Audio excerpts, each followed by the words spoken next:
This past week, the Archbishop of Canterbury, Justin Welby, issued a statement. And a lot of times when you think the Archbishop, who is kind of the head of the Anglican Communion, he's not really the Pope, but more of like a glue that holds us all together. More so the time people will think, oh, he's talking about same-sex marriage or Brexit even.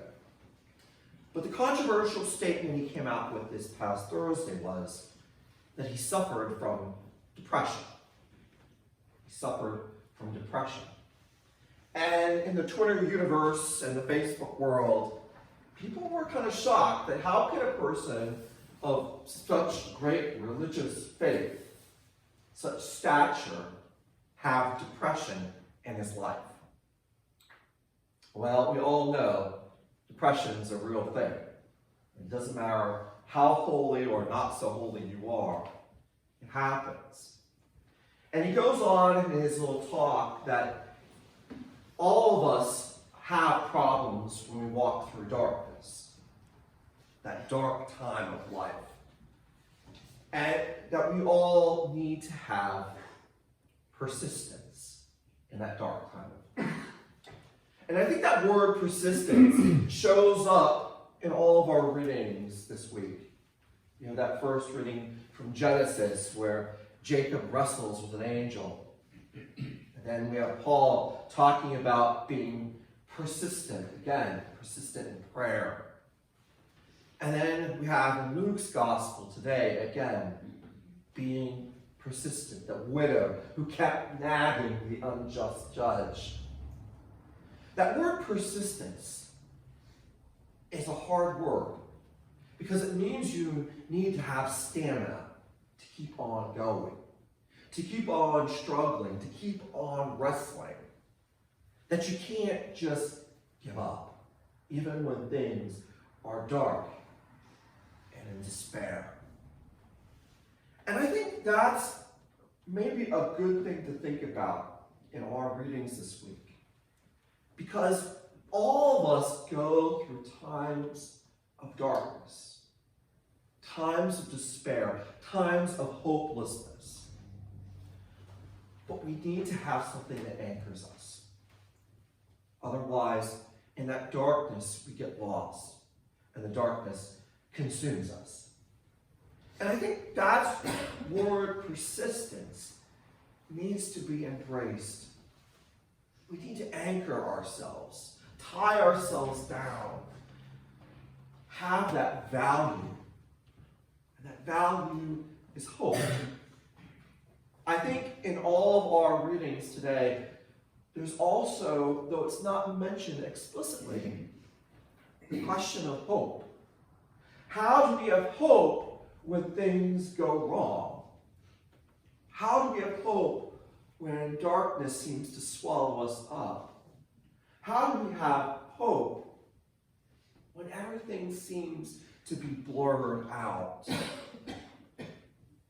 And I think the question we need to look at is, where is our hope?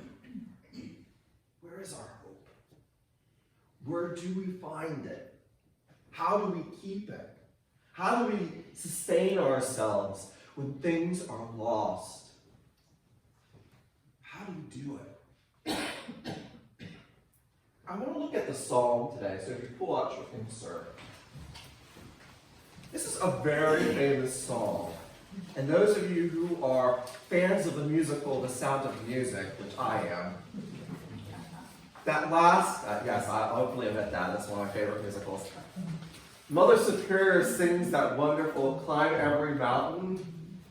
It's this song that she says to Maria before she goes off to be with the captain. Okay, enough Broadway for you.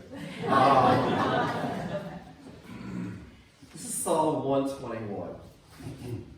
I lift my eyes to the hills. From where is my help to come?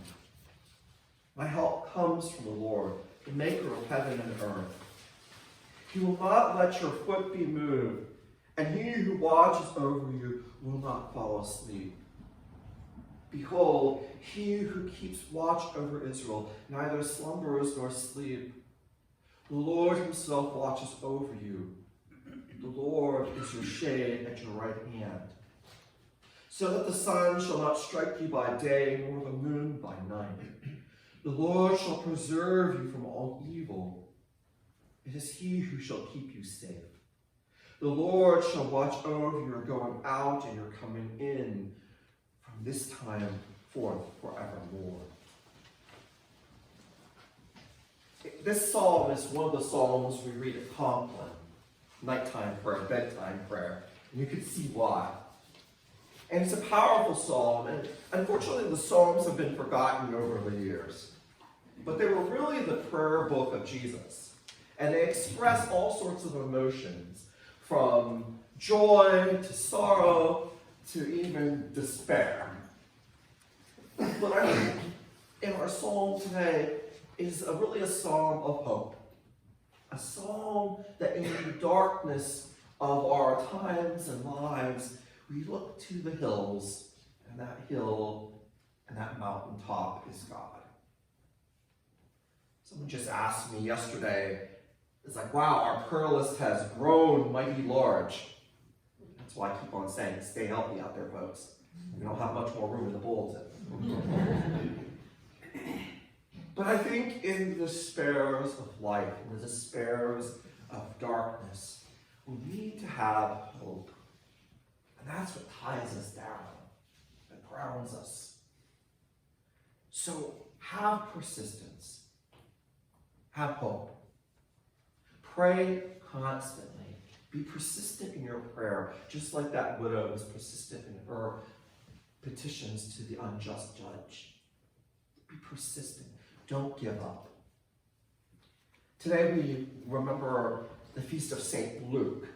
And this year we've been plowing through Luke's gospel, as we do every 3 years. And Luke traditionally was a physician. And that's why in Luke's gospel, it's the gospel of healing. And there's Jesus always reaching out to people who are broken, both in body and mind and spirit, and makes them whole again. So today we will have the sacrament of healing and anointing. And one of the responsibilities I believe the church has is always to pray and heal people. And I always make this little caveat. Healing is not the same thing as curing. You can be healed without being cured. And we have to be careful about those two words. So I invite you all to be persistent in your prayer. To be full of hope. To be full of that persistent prayer that we don't lose heart. And continually pray that we may be